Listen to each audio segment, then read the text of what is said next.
আসসালামু আলাইকুম রহমতুল্লাহি ওয়াবারাকাতুহু। আমরা এখন আসছি জাবালে নূর, যেটার একদম চূড়ায় গাড়ে হেরা প্রসিদ্ধ আমাদের দেশে, সংস্কৃতিতে বা ইসলামের পরিভাষা যা বলেন সব কিছুতে আমরা এই দুইটা শব্দের সাথে খুব পরিচিত। তো আমরা এখন আসছি সেই জাবালে নূরের পাদদেশে। এখান থেকে আমরা গাড়ে হেরাতে উঠবো ইনশাআল্লাহ। এটা আসলে আবেগের জায়গা থেকে মূলত ওঠা, প্রায় ২-২.৫ ঘন্টা বা ১-২ ঘন্টার মতো উঠতে হবে উপরের দিকে, একদম উপরে চূড়ায়। ওই চূড়াতে গিয়ে উঠবো ইনশাআল্লাহ, আল্লাহ যদি চান। তো এখন আমরা অলরেডি নিচে এখনো উঠা শুরু করে নাই, তার মানে বোঝাই যাচ্ছে যে উঠাটা কোন পর্যায়ের হবে। আর এই যে এই জায়গায় সমতল জায়গা থেকে চিন্তা করলে বোঝা যায় যে আমরা কত উপরে উঠবো। বাকি উঠার আগে একটা উপলব্ধি নিয়ে উঠছি, সেটা হলো আল্লাহ রসুল সাল্লাল্লাহু আলাইহি ওয়াসাল্লাম ৪০ বছর বয়সে এত উপরের পাহাড়ে সাধনার জন্য উঠেছেন, একাকিত্ব বা নীরবতার জন্য। এবং তাকে এই পাহাড়ে খাদ্য, আহার পানাহার দিয়ে সাহায্য করেছেন খাদিজাতুল কুবরা রাদিয়াল্লাহু আনহা। তিনি তো রসুল থেকে আরও বেশি বৃদ্ধ ছিল। তার মানে রসুলের বয়স যখন ২৫ ছিল, তখন আম্মাজান খাদিজাতুল কুবরা রাদিয়াল্লাহু আনহার বয়স ছিল ৪০। তো এই হিসেব করে যদি আমরা দেখি যে বয়সের ব্যবধানটা তখন কত ছিল। আমাদের দেশে এক কথায় বার্ধক্যজনিত যে নারীরা আছে ওই কাতারে পড়ে যান, কিন্তু উনি রসুল করিম সাল্লাল্লাহু আলাইহি সাল্লামের জন্য খানাপিনার আয়োজন করেছেন এবং খানাপিনা পৌঁছে দিতেন। এটা কি শুধু গালগল্প বলে মনে হয়? এটা ইতিহাস। তার মানে ইসলামের প্রথম উত্থানের ক্ষেত্রে নারীদের কতটুকু অবদান, এই পাহাড়টা জ্বলন্ত প্রমাণ। নারীরাও যে ইসলাম বড় অবদান রেখেছেন, খাদিজাতুল কুবরা রাদিয়াল্লাহু আনহা আম্মাজান, তিনি এটার একটা উজ্জ্বল প্রকৃষ্ট উদাহরণ। আমরা সেই পাহাড়টার আজকে উঠব। তবে এখনকার উঠার যে সুযোগটা, সময়টা, এটা অনেক সুন্দর। কত সুন্দর রাস্তা করে দিছে অনেকাংশ দূর জুড়েই, কিন্তু তখনকার ইট পাথর বা পাথরের কণার কারণে উঠার রাস্তাটা এত সহজ ছিল না। আমিও গত অনেক আগে ২০১৪ সনে যখন এই পাহাড়ে উঠেছি, তখন আমার মনে হচ্ছে পাথরে পিছলে আমি পড়ে যাই কিনা, এ একটা ভয় ছিল। রেলিং, সব জায়গাতে রেলিং ছিল না, অনেক ভয়ে ভয়ে উঠছি। তো একটু হিসাব করে দেখেন তো, ১৪০০ বছর আগে, ১৪৫০ বছর আগে এই পাথুরে পাহাড়ের পথটা কতটুকু বিপজ্জনক ছিল। হ্যাঁ, এটাই আমাদের ইসলামের ইতিহাস। আজকে আমরা একদম শেষ পর্যন্ত গিয়ে উঠবো ইনশাআল্লাহ। আল্লাহ পাক তৌফিক দান করবেন। সাথে আছে আমাদের জার্মানি থেকে আসছেন আমাদের জিল্লুর ভাই, অনেক মহাব্বত করে। এবং আজকে পাহাড়ের চূড়ায় ওঠার ক্ষেত্রে আছে, মদিনায় থাকেন আমার তালতো বেয়াই মৌলানা মামুন ফারুকি। আর ক্যামেরার পিছনে আছে আমাদের হাফেজ মৌলানা সাব্বির।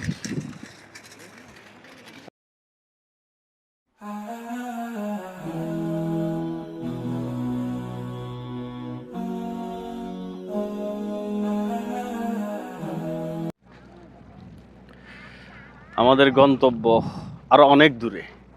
আলহামদুলিল্লাহ আমরা আংশিক উঠেছি, মনে হয় 4 ভাগের 1 ভাগ উঠেছি। অলরেডি আমাদের সাথীদের ভিতরে একজন দুর্বল হয়ে উনি আর উঠার হিম্মত হারিয়েছেন। এটা রেকর্ড থাকুক ভিডিও হিসেবে, জাতি দেখবে। তো আমরা এখন এখান থেকে ইনশাআল্লাহ উঠাটা শুরু করব।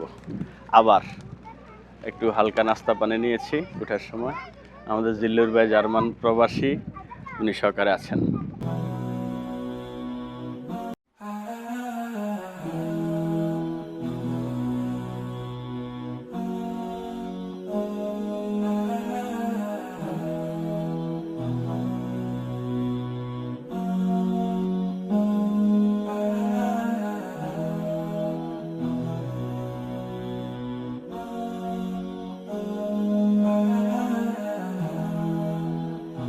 আলহামদুলিল্লাহ আমরা গাড়ে হেরাতে উঠছি জাবালে নূর।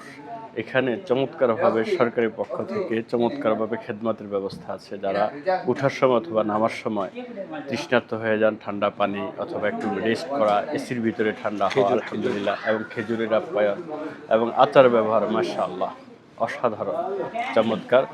হযরত আমাদের সাথে আছেন এবং बंगाली आदमी के लिए अगर कुछ कहना चाहे ज़ायरीन के लिए। हाँ, बस हम यही इधर समझाते हैं, गाइड करते हैं कि ऊपर जाएं, सिर्फ ज़ियारत करें।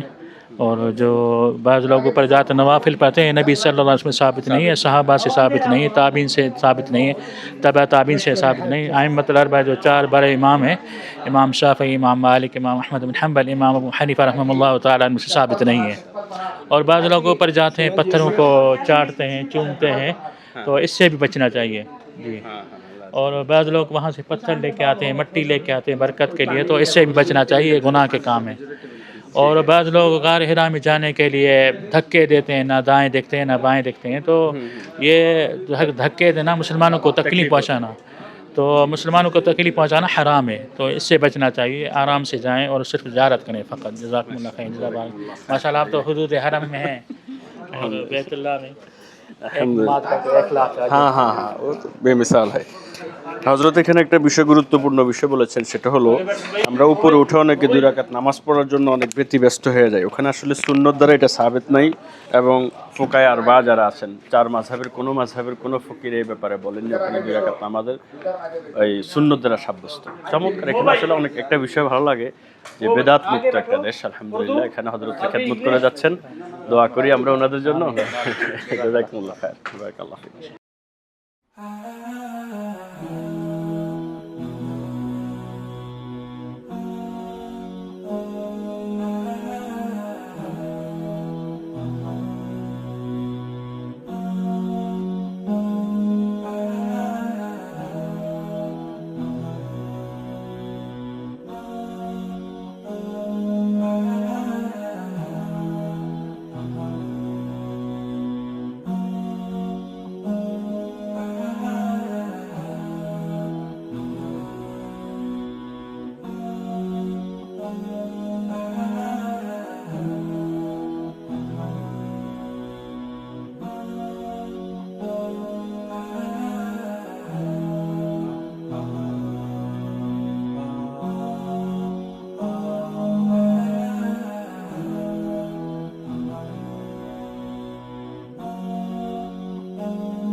মাঝে মধ্যে যারাই উঠবেন গাড়ে হেরাতে, লাগাতার হিম্মত না দেখিয়ে মাঝে মধ্যে একটু বিশ্রাম নেবেন, ঠান্ডা পানি খাবেন, কারণ এখানে প্রচুর এনার্জি লস হয়। আলহামদুলিল্লাহ আমরা অনেকটা উঠে গেছি, আর বরাবর আরেকটু উঠতে হবে ইনশাআল্লাহ। তো যেখানে উঠছে এখান থেকে পিছনের ভিউটা একটু দেখতে পারেন। সৌদি আরবটাকে আমরা সমতল থেকে দেখলে পাহাড়গুলো বোঝা যায় না, এখানে উঠার পরে বোঝা যায় যে কতগুলো পাহাড়। আমার পাকিস্তানি এক ভাই ছবি তোলার জন্য कैमराটা দিয়েছেন, একটু মুসাদা করি।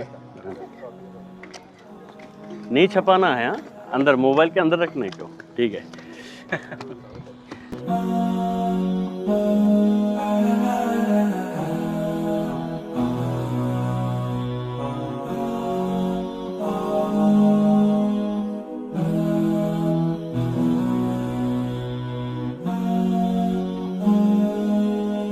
আমরা এখন গারে হেরার জাবালে নূর একদম চূড়ায় আছি।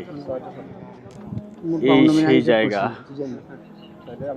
যে জায়গাতে রাসূল করিম সাল্লাল্লাহু আলাইহি ওয়াসাল্লাম উঠেছিলেন, এবং এই যে নিচে অনেকগুলো মানুষের ভিড় দেখা যাচ্ছে। ওখানে অনেকে নামাজ পড়ে, যদিও আসার সময় আমাদেরকে গাইড বলেছে এখানে সুন্নাহ দ্বারা সাব্যস্ত না। চমৎকার কথা এটা, যে আসলে নফল নামাজ তো যে কোনো জায়গায় যে কোনো সময় পড়া যায়, আওকাতে মাকরুহা ছাড়া।